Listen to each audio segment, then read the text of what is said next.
La coda di appassionati gamer, cosplayer o semplici curiosi che per centinaia di metri si è allungata davanti agli ingressi di Sandona Fumetto, una costante per tutta la giornata, è forse l'aspetto che più ripaga l'entusiasmo degli organizzatori e dei tanti volontari che anche quest'anno hanno allestito a Sandonà una delle più interessanti e attese fiere del settore. Daremo tutto il nostro sostegno a questa manifestazione proprio per farla crescere e trovare anche una collocazione che possa essere più duratura. L'abbiamo vista anche prima sfogliare con un po' di nostalgia alcuni fumetti, alcuni tex.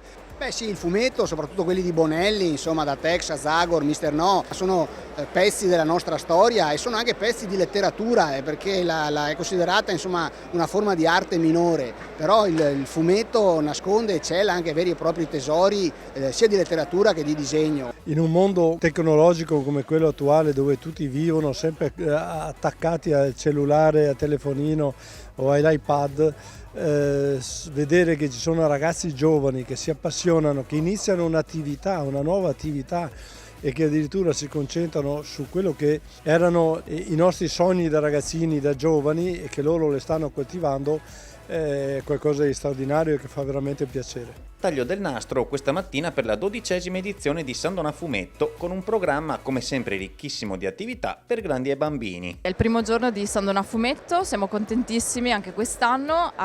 Durante la fiera c'è tantissimo da vedere, quindi mostra mercato, ospiti eccetera e una gara K-pop. Invece nell'era palco gli incontri più importanti sono quelli con il doppiatore Luigi Rosa, che è la voce di Rufy di One Piece e di Crystal il Cigno, e il famosissimo presentatore di Art Attack Giovanni Mucciaccia. Diciamo che ormai l'Italia l'abbiamo coperta tutta quanta, non solo come espositori ma anche come visitatori. Stamattina alle 8 c'era un ragazzo fuori, gli ho chiesto da dove arrivi, arrivo da Udine, poi ne arriva un altro, tu da dove arrivi? Io arrivo da Arezzo, perché diciamo che è quasi a livello nazionale. Domani invece ci sarà un incontro con Cinzia De Carolis, che è la voce storica di Lady Oscar, e con Lorenzo Crisci, che invece è la voce di 5 da Umbrella Academy, una famosissima serie Netflix.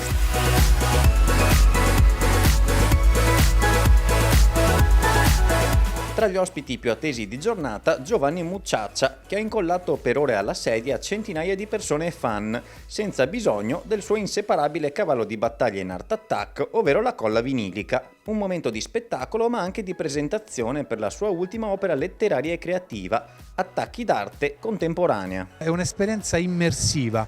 Mentre tu leggi al contrario, io ti spiego il rovesciamento nell'arte, ma sei anche spaesato perché sei costretto a sfogliare le pagine al contrario, quindi ti spiego anche lo spaesamento. Avvengono tutta una serie di cose che non ti aspetti, ecco perché le foto del mio libro sono fatte tutte con il libro al contrario. Quanto sorprende sempre l'affetto dei tuoi fan? Guarda, non immaginavo, perché poi tutte queste generazioni sono cresciute, io mi rivolgevo a dei bambini ma poi non immaginavo che li avrei ritrovati 34enni diventati genitori che mi portano i loro figli, quindi diciamo è un'esperienza di vita, no? Oltre che professionale, averli segnati quando erano piccoli con un programma nuovo, innovativo che non avevano mai visto, e l'idea che loro mi porteranno sempre nel cuore. È un'esperienza umana straordinaria, veramente mai mi sarei aspettato nella vita, un regalo di Dio, del cielo, veramente.